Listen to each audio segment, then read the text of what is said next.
ษัทไปรษณีย์ไทยจำกัด Track and Trace Solutions ส่งของมั่นใจตรวจสอบได้ทุกเวลาผู้นำในเทคโนโลยีและนวัตกรรมด้านพลังงานเพื่ออนาคตที่ดีกว่าพลังงานบริสุทธิ์พลังเพื่ออนาคต Energy Absolute Energy for Futureสวัสดีครับสวัสดีค่ะขอต้อนรับเข้าสู่รายการคุยหุ้นนะคะประจำวันอังคารที่10กันยายนพุทธศักราช2562วันนี้อยู่กับคุณสุนันท์ศรีจันทราและดิฉันนฤดีสวัสดิ์ค่ะสวัสดีค่ะสวัสดีครับพบกันนะฮะต้นสัปดาห์เมื่อวานนี้ตลาดหุ้นก็เคลื่อนไหวในกรอบแคบๆทั้งวันเลยนะไปไหนไม่เป็นมันยังไม่มีปัจจัยใหม่เข้ามาไม่มีปัจจัยที่นำนะครับแล้ววันนี้ก็คงจะคล้ายๆกันนะเพราะว่าตลาดหุ้นในทั่วโลกนะครับค่ากันมีบวกมีลบนะฮะย่านเอเชียเช้าวันนี้มีบวกมีลบในกรอบแคบๆแต่ราคาน้ำมันเมื่อคืนขยับก็แรงนะฮะค่อยๆขึ้นมาแล้วตอนนี้ก็ไปอยู่ที่เกือบ58 เหรียญต่อบาร์เรลนะฮะของเวสเท็กซัสก็จะมีผลต่อหุ้นในกลุ่มพลังงาน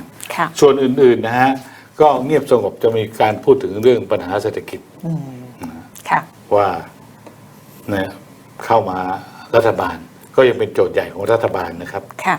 ว่าปัญหาเศรษฐกิจมันยังตกต่ำนะฮะแล้วก็ส่งผลต่อบรรยากาศการลงทุนต่อความเชื่อมั่นในการลงทุนด้วยก็เดี๋ยวช่วงท้ายนะครับวันนี้ฝากคำถามไว้ก่อนได้เลยนะใช่ค่ะสำหรับนักวิเคราะห์วันนี้ก็มาโดยตรงนะฮะปัจจัยพื้นฐานโดยตรงเลยใช่สำหรับวันนี้เป็นบรอฟินแลนเซียไซรัสนะคะที่จะมาตอบคำถามเรื่องของการลงทุนและก็ทิศทางตลาดหุ้นไทยจะไปอย่างไรต่อไปนะคะโทรมาได้ที่เบอร์ 026294433 นะคะ 026294433 หรือจะฝากคำถามไว้ผ่านทางเพจ Facebook Live นะคะตอนนี้ที่กำลังไลฟ์สดรายการคุยหุ้นอยู่นะคะแล้วเราก็จะคำถามเนี้ยไปถามนักวิเคราะห์กันค่ะครับแล้วค่ะส่วนปัจจัยนะคะเขาบอกว่าในสัปดาห์นี้ยังต้องมาติดตามเรื่องของการประชุมของธนาคารกลางต่างๆนี่เป็นคิวของสัปดาห์นี้ที่ต้องจับตามองก็คือ ECB ธนาคารกลางยุโรปนะคะที่มีแนวโน้มว่ามีโอกาสจะปรับลดอัตราดอกเบี้ยแล้วก็นำมาตรการ QE กลับมาใช้อีกครั้งหนึ่งเพราะมันเป็นผลสืบเนื่องมาจากเรื่องของสงครามการค้าระหว่างสหรัฐกับจีนแล้วก็รวมถึงการที่ Brexit หรืออังกฤษจะแยกตัวออกจากสหภาพยุโรปแบบไร้ข้อตกลงค่ะซึ่ง Fitch Ratings เนี่ยเขาก็ออกมาเตือนเลยนะคะว่าเรื่องสงครามการค้าแล้วก็เรื่องของ Brexit นะคะกำลังส่งผลกระทบด้านลบต่อแนวโน้มเศรษฐกิจโลกค่ะโดยเฉพาะเรื่องของ Brexit หากอังกฤษเนี่ยถอนตัวจากสภาพยุโรปแบบไม่มีข้อตกลงแล้วเศรษฐกิจอังกฤษเนี่ยก็จะถดถอยลงอย่างมีนัยสำคัญในปีหน้าแล้วก็จะส่งผลกระทบต่อไปถึงเศรษฐกิจยูโรโซนด้วยนะคะแล้วก็รวมถึงเศรษฐกิจจีนเองภาพรวมตอนนี้ก็กำลังชะลอตัวลงค่ะแต่ว่าสำหรับประเทศในแถบเอเชียแปซิฟิกนะคะทางฟิชบอกว่ายังคงมีแนวโน้มมั่นคงเป็นส่วนใหญ่ยกเว้นฮ่องกงอันนี้ก็คือปัญหาภายในของเขานะคะซึ่งก็ยังไม่มีทีท่าว่าจะจบลงสำหรับการชุมนุมนะคะที่เกิดขึ้นในฮ่องกงอยู่ในขณะนี้ค่ะนี่ก็เป็นปัจจัยโลกนะคะที่ยังคงต้องติดตามกันต่อไปค่ะส่วนในบ้านเรามาดูรายตัวกันนิดนึงนะคะก็มีความเคลื่อนไหวออกมาจากบริษัท Energy Earth จำกัดนะคะซึ่งทางด้านของคุณสาวินจินดากุลประธานกรรมการบริหารและกรรมการผู้จัดการเนี่ยเขาออกมาให้สัมภาษณ์ถึงมติที่ประชุมวิสามัญผู้ถือหุ้นครั้งที่3ปี2562ค่ะว่าในการประชุมครั้งนี้ผู้ถือหุ้นขอเสนอเพิ่มวาระพิเศษเพื่อให้ที่ประชุมพิจารณาอนุมัติสนับสนุนค่าใช้จ่ายด้านกฎหมายและสัพพะเอกสารให้กับผู้ถือหุ้นที่มีความประสงค์จะฟ้องดำเนินคดีต่อตลาดหลักทรัพย์และสำนักงานกำกับหลักทรัพย์และตลาดหลักทรัพย์หรือว่ากลต.คิดเป็นวงเงิน100 ล้านบาทค่ะเอา2 หน่วยงานเลย2 หน่วยงานเลยทั้งตลาดหลักทรัพย์แล้วก็กลต.นะคะโดยผู้ถือหุ้นก็ลงมติอนุมัติเนี่ยท่วมท้นอันนี้ตามรายงานข่าวนะคะนอกจากนี้ค่ะผู้ถือหุ้นก็ยังมีมติอนุมัติให้บริษัทแต่งตั้งผู้สอบบัญชีรายใหม่แทนผู้สอบบัญชีรายเดิมสำหรับรอบระยะเวลาบัญชีสิ้นสุดณวันที่31 ธันวาคม 2560แล้วก็เห็นชอบแผนปรับโครงสร้างของกลุ่มบริษัทโดยในส่วนของแผนการจ่ายชำระหนี้ค่ะส่วนของเจ้าหนี้หุ้นกู้หรือว่าตัว BE เนี่ยแปลงหนี้เป็นทุนทันทีที่ไม่ติด Silent Period นะคะหรือจ่ายชำระหนี้เป็นเงินสด 100% ของมูลหนี้โดยไม่มีดอกเบี้ยไม่เกิน7ปีส่วนของสถาบันการเงินแปลงหนี้เป็นทุนไม่เกิน5ปีอันนี้ติด Silent Period หรือจ่ายชำระหนี้เป็นเงินสด 100% ของมูลหนี้โดยไม่มีดอกเบี้ยไม่เกิน10ปีค่ะโดยมีหมายเหตุว่ามีเงื่อนไขนะคะว่าสถาบันการเงินต้องให้วงเงินสินเชื่อกับบริษัทเท่าเดิมจะมี นี่เป็นมติผู้ถือหุ้นนะ ใช่ค่ะมติผู้ถือหุ้น แล้วมติของผู้ถือหุ้นของธนาคารสถาบันการเงินน่ะ เขาจะว่าอย่างไร อันนั้นก็ต้องไว้แยกไปอีกกรณีหนึ่งค่ะ ก็เป็นมติที่บางทีเนี่ยตบมือข้างเดียวไม่ดังนะ ค่ะ แล้วมีกำหนดด้วยนะเนี่ย ค่ะ พอ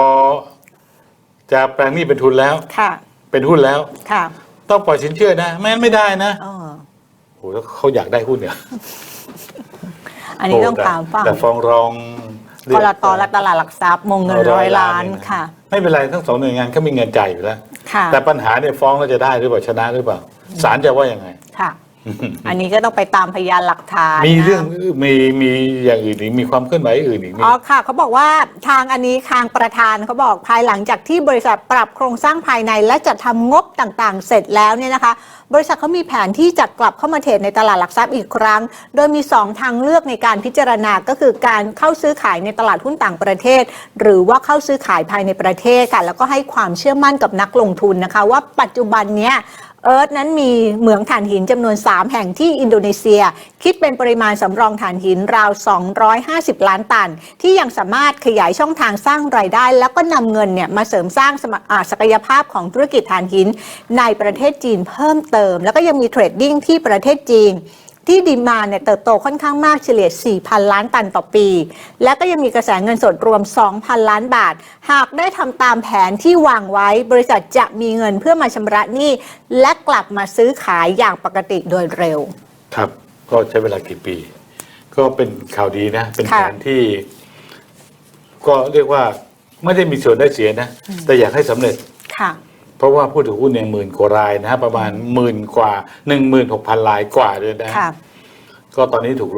เรียกว่าติดดอยอยู่อะได้รับความเสียหาย ค่ะ ถ้าฟื้นฟูสำเร็จกลับมาซื้อขายใหม่ ผู้ถือหุ้น16,000 กว่ารายเนี่ยจะรอดไป ค่ะ แต่อย่าลืมประเด็นหนึ่งนะครับ ค่ะ ประเด็นหนึ่งก็คือหุ้นเนี่ยจะกลับมาซื้อขายวันที่เท่าไหร่11พรุ่งนี้ใช่ไหม ค่ะ 11 กันยายน ใช่ไหมพรุ่งนี้ใช่ไหม อันนี้ไม่แน่ใจ วันนี้วันที่10 ค่ะ 11 ถึง 10 19ไม่ใช่เหรอ อ๋อที่จะกลับมาซื้อขายชั่วคราวใช่ใช่ค่ะ11ก่อนที่จะถูกเพิกถอนออกจากตลาดหลักทรัพย์ ครับคราวนี้เนี่ยนะฮะผู้ถือหุ้นเอิร์ธทุกราย 16,000 กว่ารายนี่นะ ต้องชั่งน้ำหนักให้ดี ค่ะ ฟังข่าวเนี่ยฟังหูไว้หู ใครจะพูดอะไรก็ได้ ค่ะ มีทั้งดีทั้งร้ายนะฮะ คนพูดร้ายก็มีไม่เชื่อหรอกจะฟื้นฟูได้ จะกลับมาได้ไง เอารอดหรือเปล่า เอานี่ก็พูดไป ผู้บริหารก็บอกต้องกลับมาได้นะยังมีทรัพย์สินที่เหมืองถ่านหิน ซึ่งยังตีความกันอยู่นะ มีตัวตนมีอะไรที่กตก็เตือนอยู่นะฮะ เรื่องการประเมินมูลค่ายุติธรรมของเหมืองถ่านหินที่อินโดนีเซียที่พูดกัน2 แห่งนี้นะ ก็ยังคลุมเครือกันอยู่ แต่ว่าผู้บริหารบอกมีแล้วจะกลับมา ค่ะ กลับมาไม่จดทะเบียนในตลาดหุ้นไทยก็ในตลาดหุ้นต่างประเทศเนี่ย เป็น ก็ถือว่าเป็นข่าวดี ค่ะ นะคราวนี้เลยนะฮะมันมี2 ทาง คนมองโลกในแง่ลบ ค่ะ นะคนมองให้ความหวังในแง่ดี ค่ะ 11 ถึง 19 กลับมาซื้อขายใหม่เนี่ย ค่ะ นะ ชั่วคราว ครั้งสุดท้าย ค่ะ ไม่ใช่ชั่วคราว โอ้ย ซื้อขายถาวรครั้งสุดท้ายแล้วก็ จ้ะ ออกจากตลาดไปหลังจากว่าวันที่19 20 กันยายน 20 กันยายน ก็พ้นสภาพการเป็นบริษัทจดทะเบียนนะ ค่ะ ผู้ถือหุ้น16,000 กว่ารายเนี่ย ต้องตัดสินใจดีตั้งแต่พรุ่งนี้ ค่ะ จะเอายังไง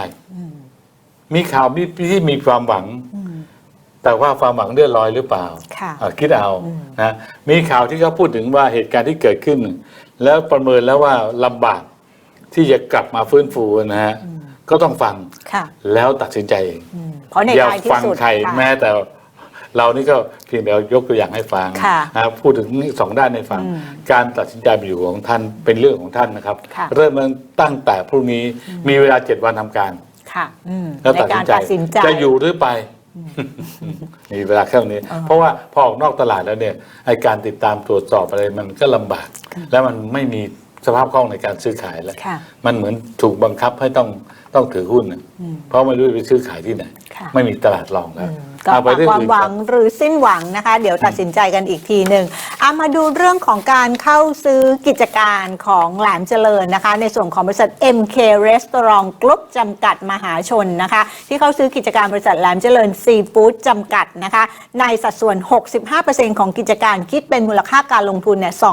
2,060 ล้านบาทแล้วก็ใช้กระแสเงินสดของบริษัท MK ก็มีกำไรสะสม 4,000 กว่าล้านส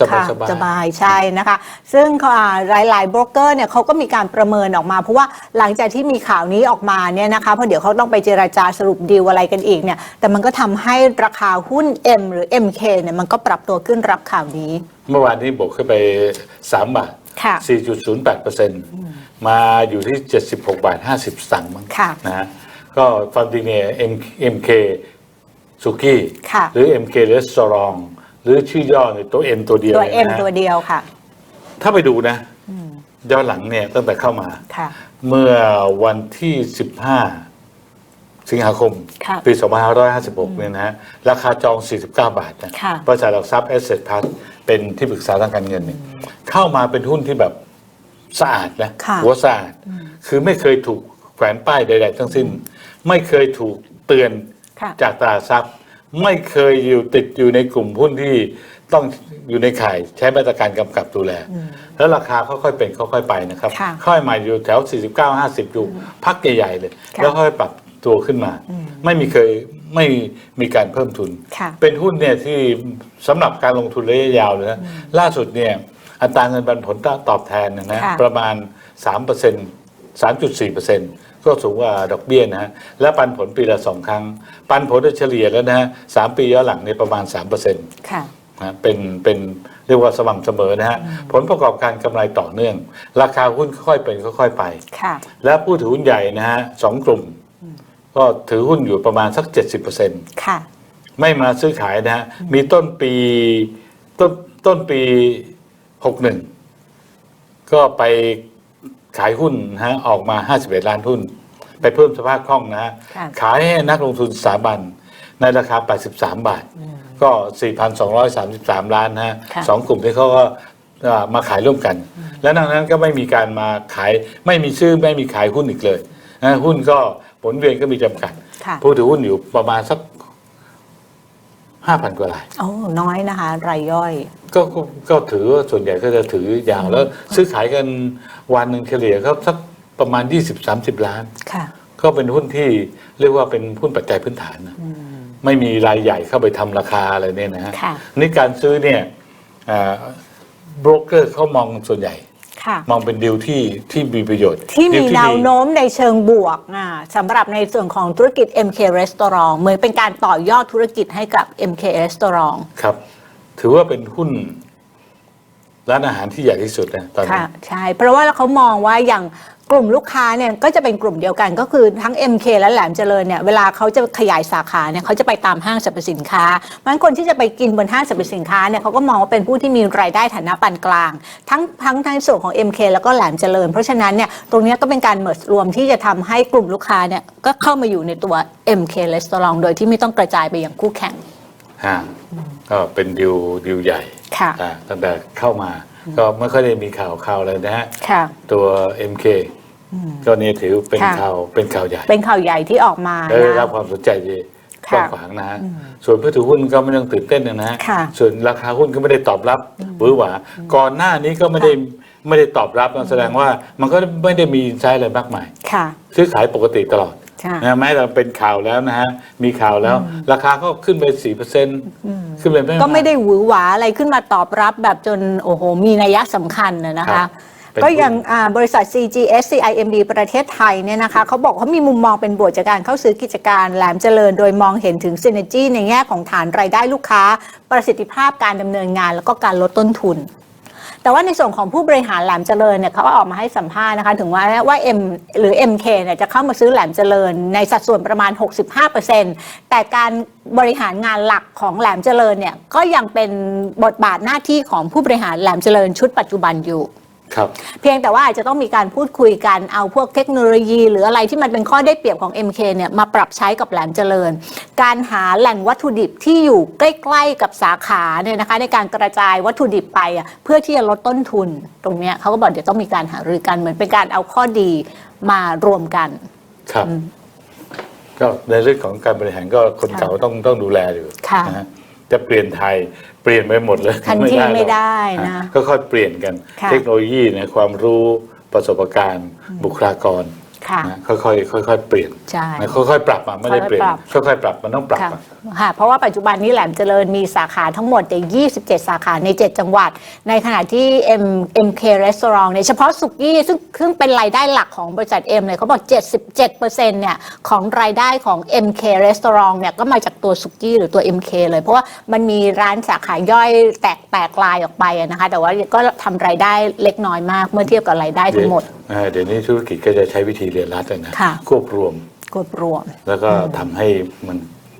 ลดต้นทุนมีความสามารถในการแข่งขันมาแบ่งลูกค้ากันลูกค้าเนี่ยนะใช้บริการร่วมกันนะมันก็จะทำให้ในเชิงธุรกิจเนี่ยมันมีโอกาสที่จะสร้างรายได้เติบโตได้มากกว่า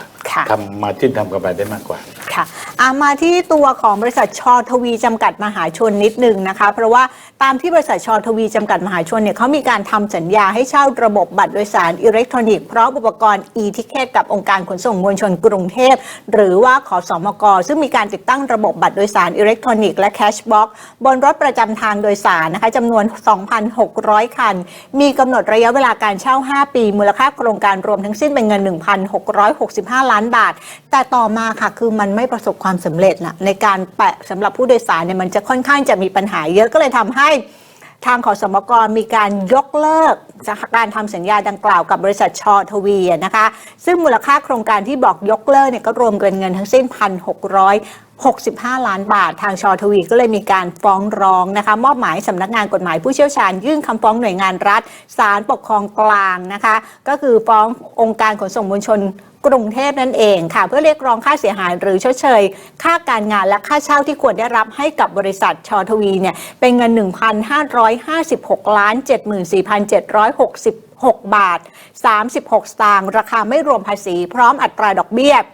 7.5% ต่อปีนับจากวันฟ้องจนถึงวันชำระแล้วเสร็จและให้คืนหลักประกันสัญญาพร้อมค่าธรรมเนียมที่จะเกิดจากการคืนหลักประกันล่าช้าดังกล่าวด้วยนะคะก่อนหน้านี้ชทวีก็เพิ่งมีการรายงานผลประกอบการนะคะไตรมาส 2 ของปี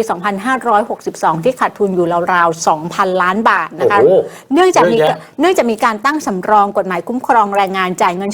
ชดเชยหลังเกษียณให้กับลูกจ้างที่มีอายุ 20 ปีขึ้นไปใน 400 วันอันนี้มูลค่าประมาณ 6.4 ล้านบาทแล้วก็รับรู้ผลการขาดทุนจากกิจการร่วมค้ากลุ่มนะคะจำนวน6 ล้านบาทและขาดทุนจากบริษัทย่อยด้วยโอ้ยมันต้องยอดจริงอ่ะ 2,000 กว่าล้านค่ะเนี่ยเขาบอกประสบปัญหาขาดทุนอยู่ราว 2.09 ล้านบาทขออภัยค่ะ 2.09 ล้านบาทไม่ใช่ 2,000 ล้านค่ะโอ้โห 2,000 ล้านจะไปอยู่ยังไงนะฮะก็ดูนะฮะนี่จะเป็นกรณีที่จะเกิดค่าโง่อีกหรือเปล่าใช่จะเหมือนกับกรณีโฮปเวลก่อนหน้านี้กลัวจริงๆเลยค่าโง่เนี่ยแล้วไม่โง่จริงบางทีแกล้งโง่ค่ะแล้วเราก็มีค่าโง่แบบนี้เกิดขึ้นหลายครั้งแล้วยังไงพวกเราก็ต้องมาแบกรับนะเงินที่จะทำนุพัฒนาบำรุงประเทศพัฒนาประเทศเนี่ยต้องมาเสียค่าโง่กันค่ะแล้วแกล้งโง่ด้วยบางรายการเป็นรายการแกล้งโง่เอาละครับมาไปดูข้อมูลไปดูตัวเลขกันสำหรับตลาดหุ้นสหรัฐเมื่อคืนที่ผ่านมานะคะบวกลบในกรอบแคบๆโดยดาวโจนส์เมื่อคืนนี้ปรับตัวเพิ่มขึ้นได้ตลาดเดียวนะคะแต่ว่าก็บวกไปเพียงแค่ 38.05 จุดในขณะที่ S&P ก็ลงไป 0.28 จุดและ NASDAQ ลงไป 15.64 จุดค่ะนักลงทุนคลายความกังวลเรื่องของข้อพิพาทการค้าระหว่างสหรัฐกับจีนนะคะหลังสื่อต่างประเทศโดยรายงานโดยอ้างแหล่งข่าวว่าประธานาธิบดีโดนัลด์ทรัมป์นั้นกำลังพิจารณาเลื่อนเก็บภาษีนำเข้าจากจีนที่มีกำหนดในวันที่ 15 ธันวาคมซึ่งรวมถึงคอมพิวเตอร์แล็ปท็อปสมาร์ทโฟนและสินค้าอุปโภคบริโภคอื่นๆค่ะนอกจากนี้นะคะก็จะมีการพูดคุยกันหรือเปิดเจรจารอบใหม่เนี่ยก็คือต้นเดือนตุลาคมค่ะ แล้วก็ตลาดยังได้แรงหนุนจากการคาดการณ์ที่ว่าธนาคารกลางสหรัฐจะปรับลดอัตราดอกเบี้ยในการประชุมนโยบายการเงินในสัปดาห์หน้าก็คือวันที่ 17 แล้วก็ 18 กันยายนนะคะและรวมถึงคาดหวังเรื่องของธนาคารกลางยุโรปหรือ ECB จะออกมาตรการกระตุ้นเศรษฐกิจในการประชุมวันพฤหัสนี้โดยในส่วนของยุโรปเองกับปรับตัวลดลงไปยกเว้นเยอรมันที่บวกขึ้นมาได้ 0.28% แต่ว่าฝรั่งเศสนั้นลงไป 0.27% แล้วก็ลอนดอนนะคะลงไป 0.64% ค่ะก็ยังมีความกังวลเรื่องของ Brexit กันอยู่นั่นเองนะคะส่วนราคาน้ำมันค่ะเวสเท็กซัสบวกไปเหรียญ33ปิดที่57เหรียญ85เซนต์เบรนท์บวกไป1เหรียญ5เซนต์ปิดที่62เหรียญ59เซนต์แต่ทองลงนะคะ4เหรียญ40เซนต์ปีที่ 1,511 เหรียญ10เซนต์ต่อทอยส์ออนค่ะส่วนตลาดหุ้นไทยเมื่อวานนี้ระดับตัวบวกได้ 1.16 จุดนะคะปิดที่ระดับ 1,671.22 จุดมูลค่าการซื้อขาย 46,745 ล้านบาท5อันดับหลักทรัพย์ที่มีมูลค่าการซื้อขายสูงสุดอันดับที่1 True นะคะลงไป25สตางค์ปิดที่5บาท80สตางค์อันดับที่2 GPSC ค่ะเพิ่มขึ้นบาท50สตางค์ปิดที่71บาท50สตางค์อันดับที่3ปูนซีเมนต์ไทยนะคะบวกขึ้นไป6บาทปิดที่424บาทอันดับที่4กราฟนะคะบวกไป1บาทปิดที่159บาทและอันดับที่5ธนาคารไทยพาณิชย์ค่ะลงไป50สตางค์ปิดที่115บาท50สตางค์สรุปการซื้อขายหลักทรัพย์ตามประเภทนักลงทุนสถาบันเป็นคนขายหลักเลยนะคะเมื่อวานนี้ผู้เดียวเลย 1,309 ล้านบล.ซื้อไป275ล้านต่างชาติซื้อไป904ล้านและรายย่อยเมื่อวานนี้ซื้อไป130ล้านค่ะครับแต่ทีนี้ล่าสุดนะฮะเปิดมาแล้วครับตลาดทรัพย์บวกไป3จุดนะฮะมายืนอยู่ที่ 1,674 นะก็ถือว่าเปิดมาปุ๊บเหมือนหลายวันนะขึ้นไปแล้วแต่ว่าจะยืนอยู่ไม่อยู่เดี๋ยวเราคุยกับนักวิเคราะห์ในช่วงหน้าครับค่ะไปพักกันสักครู่ก่อนค่ะแล้วเดี๋ยวช่วงหน้ากลับมาติดตามคุยหุ้นกันค่ะ